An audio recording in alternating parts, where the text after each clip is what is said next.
ako ho, sasabihin ko na po sa inyo, pati yung mga nag-spread ng fake news, nag-usap na ho kami ng mga lawyers namin. Itong spreading of lies, it's too much, and if not ridiculous and preposterous.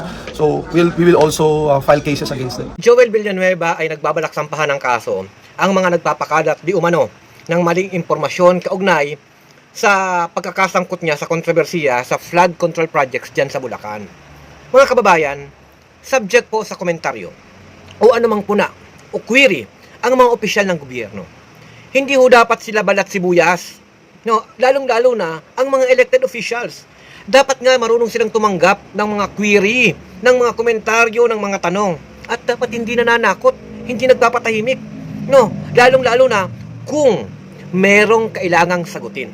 Ito pong ginagawa niya ngayon na pananakot na sasampahan ng kaso ang mga nagpapakalat ng fake news di umano, malinaw na mas dapat ngang hanapin niya ang taong sangkot sa ghost project. Yung mga nasa DPWH na mga inhinyerong sangkot din sa pagpapatupad ng proyektong may budget pero walang tinapos na proyekto. Mga kababayan, ang mga ganitong sitwasyon na balat sibuyas na mga opisyalis ng gobyerno ay walang puwang para magsilbi sa bayan.